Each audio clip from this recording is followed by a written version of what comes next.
거짓말과 변명으로 일관한 담화 윤석열 대통령은 대통령 자격이 없습니다. 대통령의 인식과 태도는 처참했고 이를 지켜보는 국민의 심정은 참담했습니다. 대통령의 담화가 아니라 술자리에서도 듣기 어려울 정도의 횡설수설, 아무 말 대잔치였다는 시민들의 평가가 잇따랐습니다.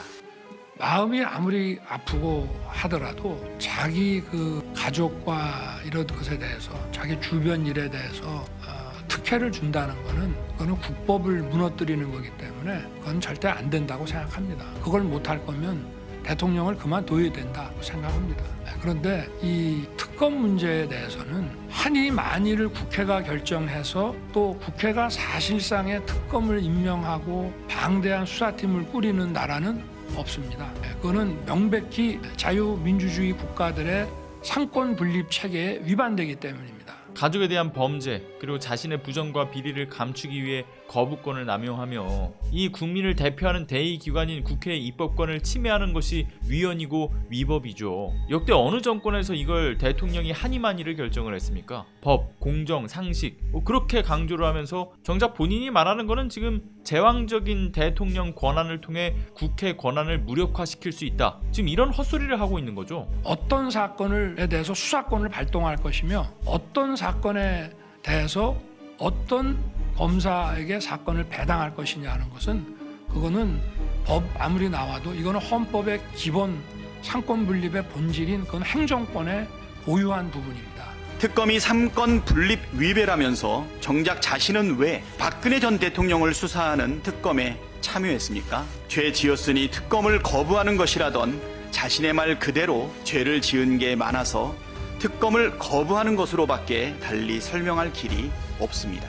그래서 미국에서는 대통령에 대한 것이 의혹이 아주 상당히 구체적으로 나와서 대통령이 이거를 국민들에게 이거는 수사를 통해서 해야 된다라고 판단이 될 때는 대통령이 하라 해가지고 법무부 장관이 특별검사를 지명합니다.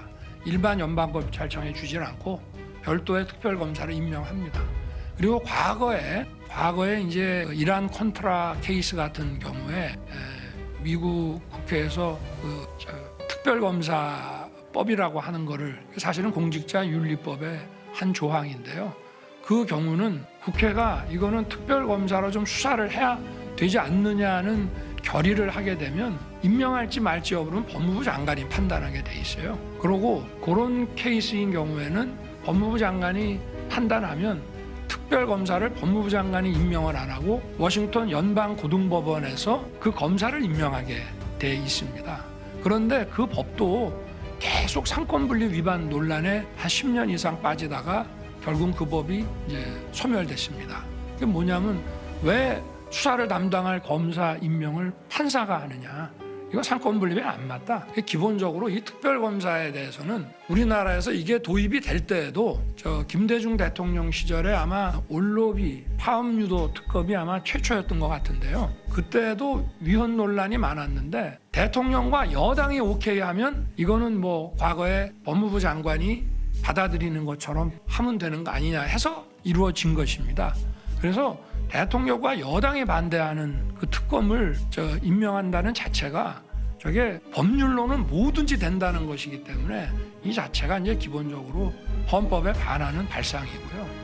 박근혜 국정농단 특검 때 역시 당시 여당이던 새누리당의 특검 추천권을 배제한 일이 있었고 김경수 전 경남지사를 타겟팅했던 소위 드루킹 특검 때도 당시 여당이던 더불어민주당 특검 추천권을 배제했었습니다. 그러니까 정부 여당에 대한 의혹을 수사하는 특검인 만큼 이 추천권 배제는 불가피하다 이런 의견에 따른 조치였던 거죠. 역대 통과한 특검법 이를테면 2003년 노무현 대통령 측근 비리 의혹 특검이나 2008년 이명박 BBK 특검, 2013년 이명박 정부 내곡동 사저부지 매입 의혹 특검, 2020년 세월호 특검 역시도 모두 이것을 여야의 합의를 거쳤던 것은 아니었습니다. 이에 당사자들이 제외되었었죠. 이걸 윤석열 본인이 모를 리 있겠습니까? 박근혜 특검에 참여했던 당사자가 국회가 특검을 결정하고 임명하게 만드는 나라는 없다. 상권분립 위반이다라고 하셨는데 그렇지 않습니다. 특검법에는 대통령이 특검을 임명하도록 하고 있습니다. 그리고 같은 구조로 특검을 진행을 했던 최순실 국정농단 특검법 역시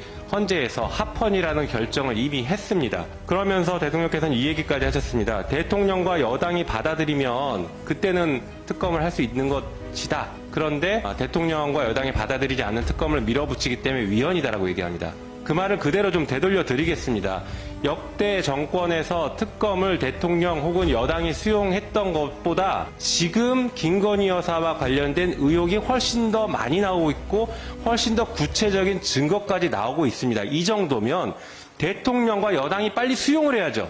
수용을 하지 않고 있는 그 태도가 잘못된 것이고 그것 자체가 위헌적인 발상인 것입니다. 그래서 대통령과 여당의 태도, 수용하는 태도 변화가 더 급선무이다 이렇게 좀 강조드리고 싶습니다. 두 번째로는 이미 2년 넘도록 수백 명의 수사 인력을 투입해서 그야말로 지난 정부 때는 자기네 사람들 수사할 때는 이거는 불법이다. 별건 수사는 불법이라고 했던 그 별건의 별건을 수도 없이 이어가면서 정말 어마무시하게 많은 사람들을 조사했습니다. 왜냐? 김건희가 나올 때까지, 김건희의 기소할 만한 혐의가 나올 때까지 수사를 했습니다. 그런데 기소를 못했지 않습니까? 그거를 다시 또 이런 방대한 규모의 수사팀을 만들어서 수사를 한다. 그게 문제가 있고요. 거기에다가 뭐 추가해서 또 뭘 한다는 거는 그냥 소문이고 자기들이 만들어낸 얘기지 객관적인 근거가 없습니다. 기소를 못한 게 아니라 안 한 것이죠. 소문이 아니라 확실한 통정 매매의 정황도 확인된 주가 조작 범죄인 것이고요. 2심 법원에서 판단한 98건의 거래 중에 절반 가까이 되는 47건이 김건희 명의의 계좌로 이루어졌다는 점, 김건희에 대해서 제대로 된 소환 조사 한 번 없었고 압수수색도 하지 않은 데다가 보여주기 식으로 뒤늦게 황제 출장 조사를 하면서 대충 조사한 척 하는 그러한 정말 온갖 특혜와 억지스러운 면죄부를 줘놓고서 검찰도 스스로 준비한 논리가 맞지 않아 거짓 해명이 계속해서 드러나는 것을 국민들께서 두 눈으로 지켜보지 않았습니까? 그리고 오죽하면 법조계에서조차도 납득할 수 없다 이런 얘기가 쏟아져 나왔겠습니까? 그런 식으로 해서는 특검이 된 전례도 없고, 그러면 기본적으로 검찰이 수사를 해서 어떤 의혹이 있다고 하면 그 의혹이 검찰 수사가 그 의혹을 제대로 규명을 못하고 수사에 문제가 있다라고 할 때는 딱 그 점에 대해서 특별검사를 한다 그러면은 또 모르겠습니다. 이거 자체가 정말 특별검사의 업무도 사법 업무입니다. 근데 이거는 사법작용이 아니라 정치 선동이다 이 말입니다. 특검에 대한 요구를 정치 선동이라는 용어를 대통령이 쓰셨더군요. 그러면 온 국민이 특검을 요구하는 이 목소리가 정치 선동에 놀아나는 국민들을 말하는 겁니까? 그리고 검찰에서 수사했던 23억 원이라든가 검찰발 그 뉴스가 요새 다시 쏟아져 나오고 있는데 이러한 모든 팩트들이 정치 선동에 의해서 놀아나는 겁니까? 저는 그래서 대통령의 현실 인식이라고 하는 것은 김건희 여사의 특검에 대한 거대한 민심의 물결이 두려움의 발로로 인해서 이러한 용어를 쓰지 않았나 싶고요. 또 과거에 이거 가지고 수백 명이 아마 뭐 밑도 끝도 없이 조사도 받고 그중에 일부는 기소도 되고 했는데, 그러면 다시 수사를 하면 제 아내만 조사하는 게 아니지 않습니까? 이 사람들을 재수사를 해야 되는데 아무리 이 일사부재리라는 거는 사법 기판력이 있는 거에만 미치지만 우리가 통상 수사나 이런 검찰 업무에 대해서도 이렇게 한번 털고 간 거에 대해서는 사실상의 일사부재리라는 거를 적용합니다. 그거를 반복하지 않습니다. 그러니까 이런 걸 가지고 특검을 한다는 자체가 이거는 다른 사람들에 대해서도 이건 인권 유린이 되고요.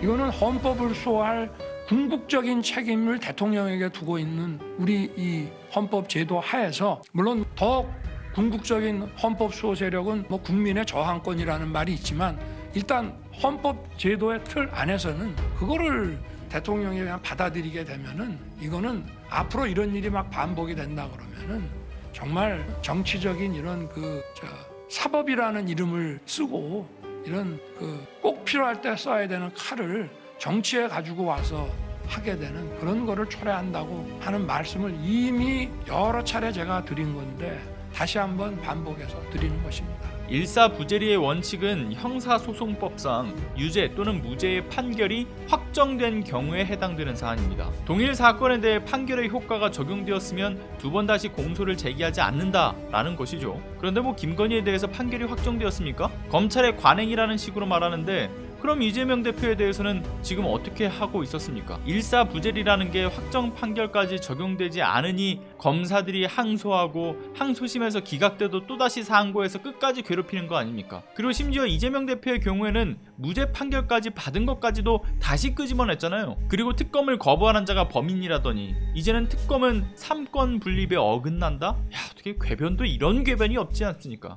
저는 제 아내가 어떤 과오를 저지르고 불법을 저질렀다 그러면 아무리 사랑하는 아내지만 제 신분이 변호사면 제가 제 아내를 디펜드 해줘야죠. 그러나 제가 검찰총장이나 대통령으로 있다고 하면은 제가 그건 할 수 없습니다. 그러니까 이거는 아내에 대한 사랑과 변호 차원의 문제가 절대 아니라는 점을 다시 한번 말씀드립니다. 김건희 특검의 필요성과 정당성이 명확하게 확인됐습니다. 민주당은 반드시 김건희 특검을 관철하겠습니다. 민심을 거부하는 정치는 존재할 이유도 가치도 없습니다. 국민의힘도 김건희 특검에 적극 협조하길 강력하게 촉구합니다. 민심을 따를 것인지 용산 권력과 함께 몰락할 것인지 한동훈 대표는 이제 결단하십시오. 더 이상 숨을 곳도 없습니다. 여러분의 구독과 좋아요, 알람 설정, 그리고 소중한 후원은 시사발전소 운영에 있어 정말 큰 힘이 됩니다. 끝까지 시청해주신 여러분 감사합니다.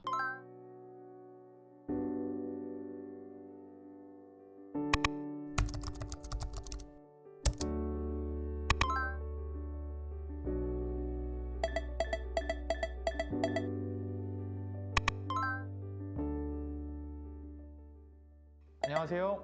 시사발전소 소장 한지입니다.